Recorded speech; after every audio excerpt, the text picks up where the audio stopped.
uno lo mira como del lado de ingeniero, ¿no? Y decir que es algo bello o lindo, que no sé si todo el mundo llega a ver una presa y poder interpretar o sentirla de esa forma.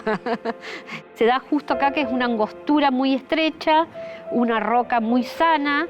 Entonces está bien marcada, por ahí la diferencia con una presa de tierra, que por ahí se confunde más con el paisaje. Está la presa, aguas abajo exactamente está la central, tiene su descargador de fondo, su todo como muy, parece una maqueta. Son 26 elementos que se unen con otros para que no pase el agua, pero no para sostenerse. No se sostiene uno con otro, se sostiene por la base. Hoy nos encontramos en un mantenimiento extraordinario. Consiste en secar toda la tubería del ingreso del embalse hacia la central o a la casa de máquinas.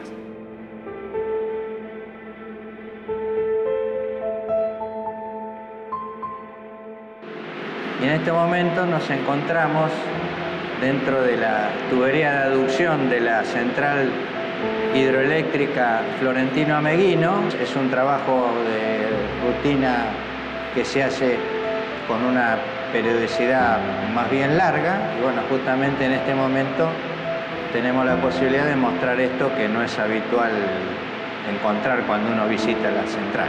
Nos encontramos dentro de la tubería de aducción, en particular en la zona donde se produce una transición disminuyendo el diámetro de 6,60 metros, termina en un diámetro aproximado de 2 metros, justamente donde se encuentra una de las dos válvulas de chorro hueco que corresponden, digamos, se utilizan para lo que nosotros llamamos riego.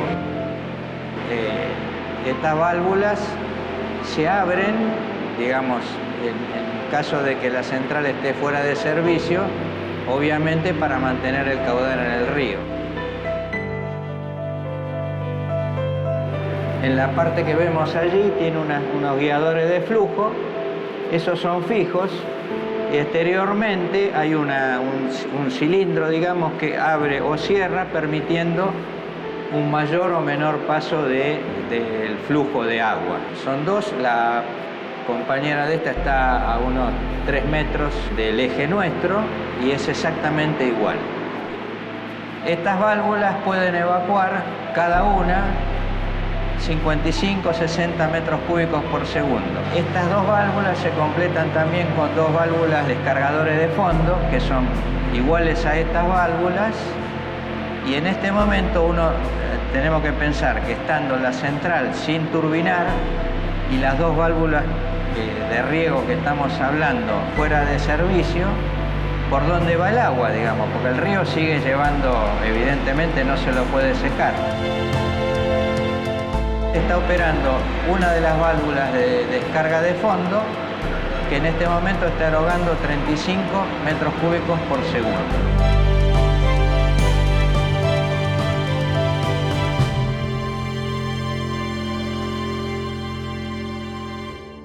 En las pantallas podemos ver los niveles de presa, o sea, nivel de embalse y nivel de restitución. Ese sería el salto neto de la máquina en tiempo real. O sea, qué caudal estamos erogando, que es una exigencia en este caso de un ente provincial que es el Instituto Provincial del Agua. Se conocen al menos 3 intentos fallidos de construir presas. Primero fueron con palos, con arcillas. Duraba un par de meses y se las llevaba nuevamente. Entonces se armó en esa época una primera asociación de riego. Entonces invertían en esos pequeños diques y conformaron a su vez canales de riego para poder derivar un poco el caudal que venía en exceso el río Chubut.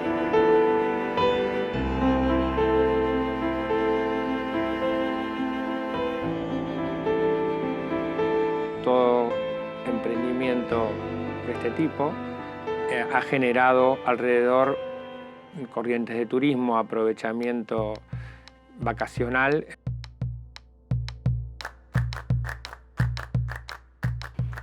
Estamos en Gaiman, provincia del Chubut, a orillas del río Chubut. La gente busca el agua, el ser humano siempre quiere estar cerca del agua. Nosotros preferimos vivir cerca de un río y no en el medio de una zona desértica. Entonces buscamos siempre la cercanía, es una recreación estar cerca del agua.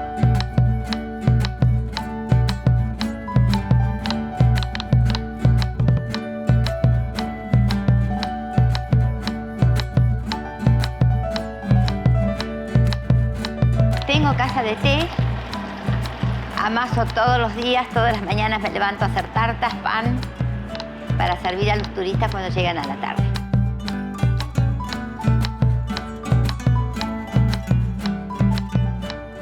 Acá tenés servido un bizcochuelo blanco con crema y frambuesas, que en este momento tenemos muy buena cosecha. Y esta es una tarta de crema muy tradicional galesa. Crema con pasitas. Y después tenemos acá un bizcochuelo de chocolate con crema y banana. Y acá tenemos la torta negra, que ustedes es lo que más conocen.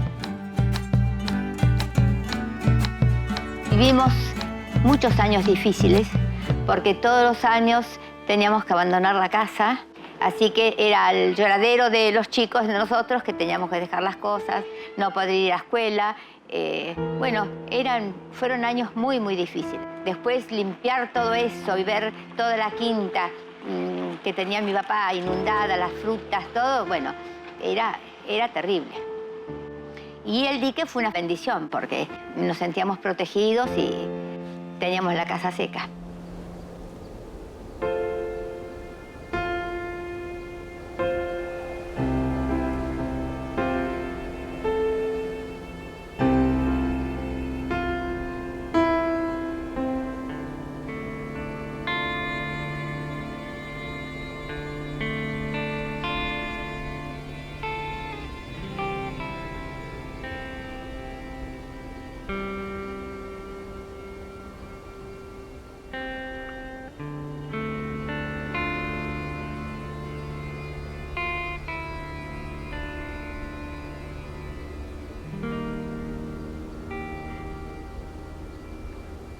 Estamos en el valle inferior del río Chubut, entre Gaiman y Dolabón. Nos dedicamos a lo que es producción de pasturas, para lo que es producción de carne, en este caso puntual, de lo que es vacunos con la raza Hereford.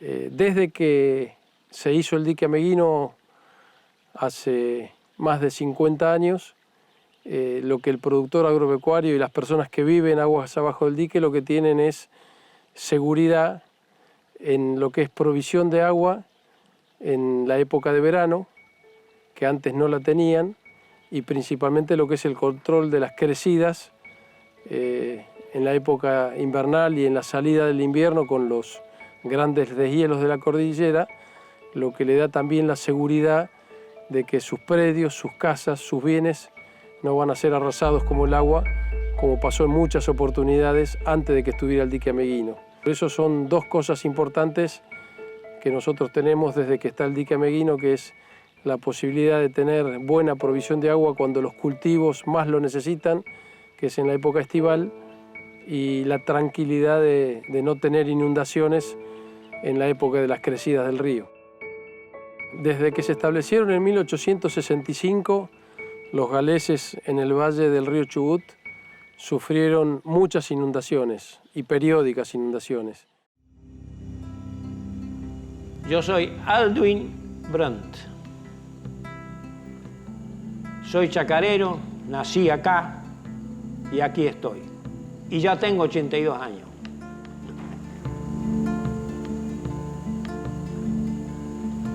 Y de acá no me voy. El objetivo principal de esta presa es el control de crecidas, control de inundaciones en el valle inferior del río Chubut. Al no estar la presa, que una de las funciones es regular el agua del río, Porque acá muy seguidamente había grandes inundaciones, pero inundaciones grandes, ¿no? La última gran inundación recordada es la de 1958. El 58 fue cuando más agua pasó. De acá para abajo, digamos, lo que es Gaiman, y eso se inundó todo. Había 1 metro de agua o más. Andaba tranquilamente en el bote, ¿no? Por las calles. Mientras estaba la construcción de la presa, hubo una creciente del río que llegó hasta 600 metros por segundo, midieron, después ya no pudieron medir más. Ahora te imaginas, esa agua acá en el valle estaba inundada, totalmente inundada. Así que, al no tener más ese fantasma, porque era algo que destruía todo lo que habían construido acá, sobre todo lo que se dedicaban a sembrar, a vivir de la tierra, ¿no? Se lo hacía pedazos. Al no tener más eso, pues fue un renacer de la chacra. En este momento estamos dentro del ejido de Gaiman, en una zona particular que se llama Bringuín, en una chacra, una plantación de cerezas que tiene 10 hectáreas plantadas. El dique es fundamental, obviamente que sin el dique no podría haber riego. Esta zona sería, que en su momento fue lecho de río, se inundaría permanentemente, por lo cual no podría haber ningún tipo de producción agropecuaria. Y más como este tipo de producción que es a largo plazo, o sea, son plantaciones cuya vida útil son 30, 35 años y más el cerezo, que es muy sensible tanto al exceso como a la falta de agua. Así que tener un riego como el que tenemos nosotros por goteo controlado es fundamental para poder realizar esta actividad. Nadie obviamente plantaría un cerezo si no estuviera el dique. No hay posibilidad ni siquiera de imaginarlo.